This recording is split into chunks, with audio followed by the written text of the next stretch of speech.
often when someone doesn't apologize. So he is not trying to prove himself right. He's trying to save himself. And that's an important distinction. When someone says, "You hurt me," so an alarm immediately goes off inside the listener. The mind does not consider it as just an accusation. He sees it as a threat. Who's at risk? The image of your characters. The value of their. Many people's self-image is very fragile. They consider themselves good people. And as soon as someone says that someone was hurt by their behavior, their identity is shaken. So they immediately start cleaning. "I didn't mean that. You misunderstood. You think too much." It can't be ego. This could be a reaction to save identity. The ability to apologize is often formed in childhood. If a child has been insulted for no fault of his, or repeatedly embarrassed, so he is afraid to grow up and accept the mistake. Because the mistake in his mind equals rejection. He thinks, "If I am wrong, I am not good." But a healthy mind knows this. I can be good and still make mistakes. This is the difference between maturity. Many people take mistake as identity, not behavior. Example. If you say, "You're ignoring me," so the front can hear, "You are selfish." If you say, "You lied," so he can hear, "You are dishonest."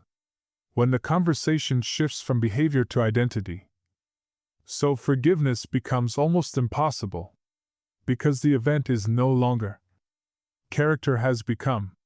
Some people find it difficult to say, "I was wrong," directly. But the same people can quietly change behavior. Or try to make you happy. Why? Because it's not acceptable. That's an improvement. There is a risk in acceptance. Improvement is in control. There is vulnerability in forgiveness. A repair facility is available. Often forgiveness for men is a symbol of respect. This message is for them.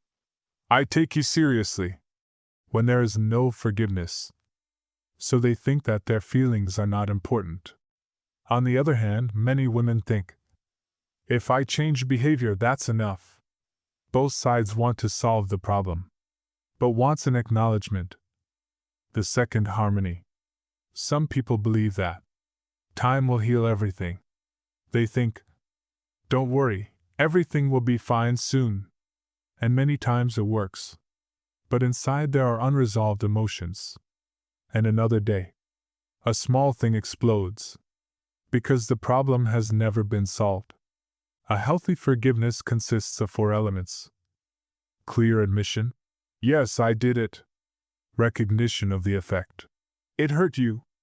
Responsibility without excuses. Whatever my intention, the result was wrong. Direction of improvement. I will work on changing it. If one of these 4 is missing, so the apology seems incomplete. No.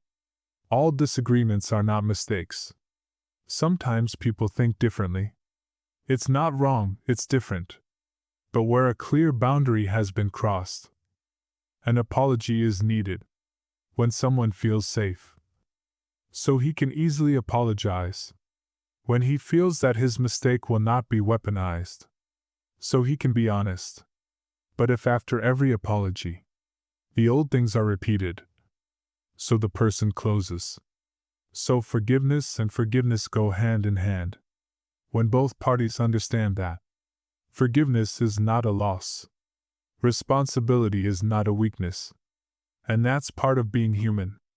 Relationships are then strengthened. When you can say both, "I could be wrong," and "I am not here to blame you."